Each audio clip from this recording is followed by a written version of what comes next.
Hello? Right. Sorry.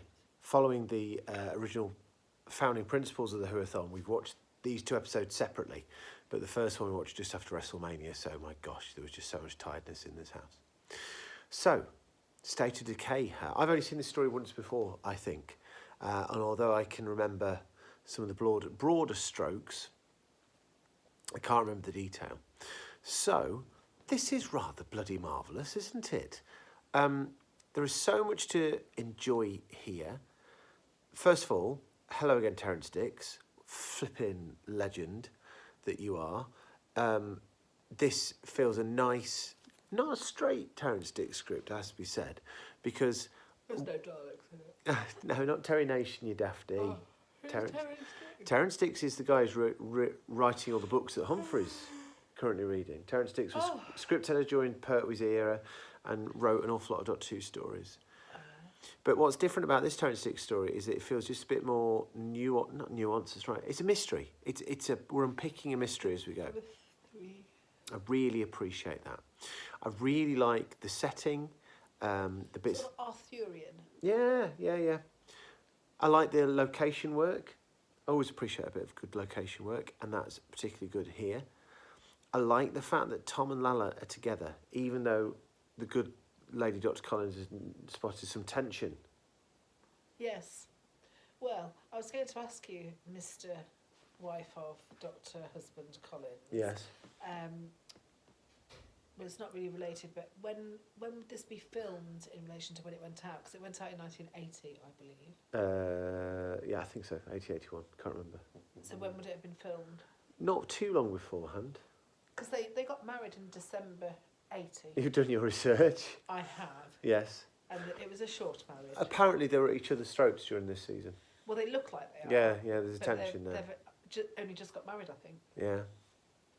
But... Not like us, darling. Not like us, darling.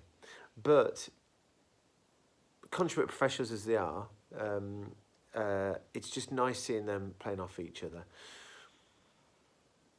Adric. Okay.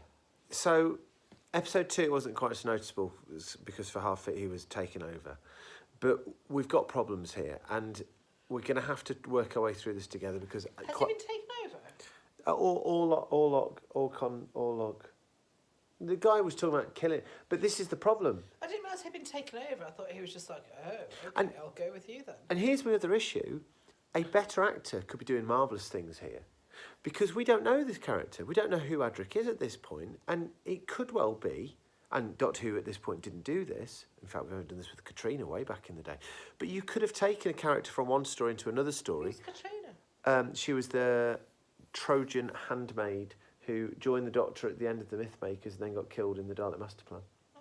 But you could do a similar thing here with Adric. You could have had a character picked up in full circle, moved somewhere else and turned out to be a baddie, and that could happen. Now, as we know, Adric's companion, we know that's not going to happen.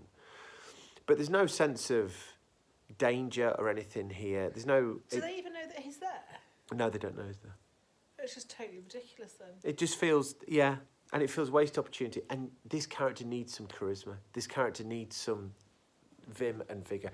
And when the guy, O'Connor, or whatever his name, is saying, I'm terrible with names, but when he says, you could rule this world and this, that and the other and dominion over this, that, and you're thinking, no, this is Adric we're talking about. I get broadly why you're saying that, but that's nonsense. But didn't they also say that they'd bred out all of the features that they wanted in the youngsters, so they were all absolutely like the dullest of dullards. But so they're only saying that Adric's like the king of the dullards. Yeah, but even the rebels seem more vigorous than he does. True. Oh dear. But anyway, we're going to have to just learn to live with that because obviously we've got that to deal with.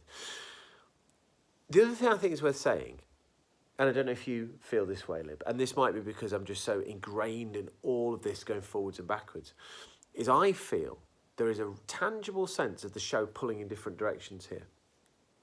Things don't quite... It's not that they don't quite fit, and this is why I'm saying I think it might, because I know where we've been and where we're going.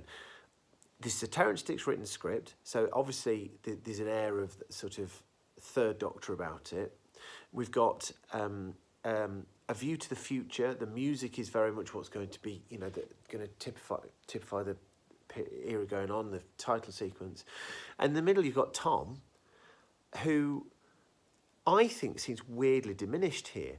And when we were watching it, I was trying to reflect back on when Tom first started. And the difference between then and now, because in the middle you had the Tom Show, Graham Williams is the Tom Show. Before that we had Hinchcliffe. And when it was Hinchcliffe, we had all the gothic horror. And it was so tonally...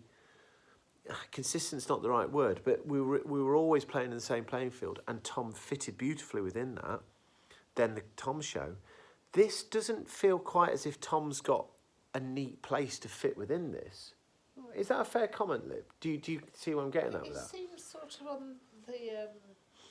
he's on the down low, isn't he? Yeah. He's not prominent. I think there's just lots of other strong characters that are actually quite interesting. Yeah, as that's well fair. You want to listen to. It's a good story, yeah. And maybe that's it. We're just that used to Tom being so bombastic that when there is more stuff going on, and this is a good story. This is a good story. I'm loving this. Maybe it's just the case that we don't have time to dwell in the madness of Tom. Anyway, there we go. I'm absolutely adoring State of Decay. I'm so pleased to be watching it again for the second time.